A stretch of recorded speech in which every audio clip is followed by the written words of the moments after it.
బయటకు వచ్చి మళ్ళీ ఏదో సెంటిమెంట్ రెచ్చగొట్టాలని, తెలంగాణ సెంటిమెంట్ రెచ్చగొట్టాలని ఏదో తెలంగాణ ప్రభుత్వం రేవంత్ రెడ్డి గారు ఇలా ఆంధ్రాకి ఏదో నీళ్లు దారదత్తం చేసినట్టుగా ఒక అభాండం వేసి బట్టగాల్సి మీసేసి కార్యక్రమం చేసి ఇలా తప్పించుకునే మళ్ళీ అసలు పరిస్థితి తెలిసే వరకు వచ్చే వరకు ఇలా శాసనసభ మీదకి మాట్లాడొచ్చు కదా. ముఖ్యమంత్రి రేవంత్ రెడ్డి గారు మన కేసీఆర్ శాసనసభకు వచ్చిన సందర్భంలో స్వయంగా పోయి పలకరియడం జరిగింది, శాసనసభకు ఆహ్వానిస్తూ ఉన్నాం. అంటే మరి అయినా కూడా మీరు ఎందుకు తప్పించుకుంటా ఉన్నారు అంటే కేవలం ఈ రోజున శాసనసభలో మూసీ రివర్ పైన మైక్ ఇవ్వలేని దానిపైన మేము మొత్తం సభ ఈ యొక్క సెషన్ మొత్తాన్ని మేము బాయ్కాట్ చేస్తున్నామంటే ఇంతకంటే ఇంకేం ఆధారం కావాలి? స్పష్టంగా మీ పలాయనవాదము పాలమూరు ప్రాజెక్టుల పైన కానీ జరిగినటువంటి వాస్తవాల గురించి కానీ కృష్ణా నదీ జలాల పంపిణీకి సంబంధించి కానీ ఎక్కడ కూడా మీరు మాట్లాడడానికి అవకాశం వస్తే మరి మీరు బయటైతే మాట్లాడినరో ఏది తోలు తీసేస్తామని మరి అసెంబ్లీలో మాట్లాడి తీయొచ్చు కదా. అంటే స్పష్టంగా కనపడతా ఉంది కేవలం మీరు రాజకీయ పబ్బం గడుపుకోవడం కోసం మీరు చేస్తున్నటువంటి ఎత్తు జీతం ఇంకొకటి కాదు.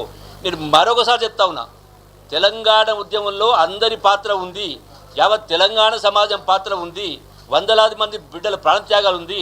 సోనియా గాంధీ గారు పెద్ద మనసుతోటి రాజకీయంగా నష్టం జరుగుతుంది తెలిసినా కూడా తెలంగాణ రాష్ట్రాన్ని ఇవ్వడం జరిగింది.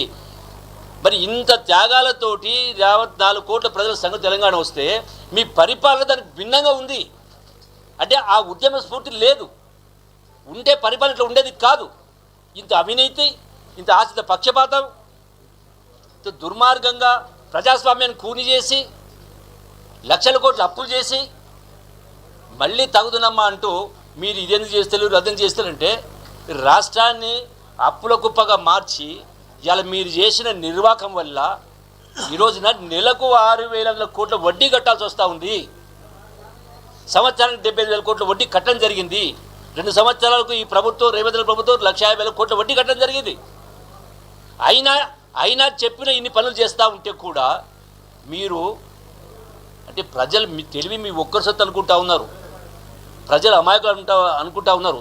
మీ మాటలోనే సందర్భం వచ్చినప్పుడు కర్రు కాల్చి వాత పెడితే పదే కేసీఆర్ గారు మాట్లాడుతూ ఉంటారు.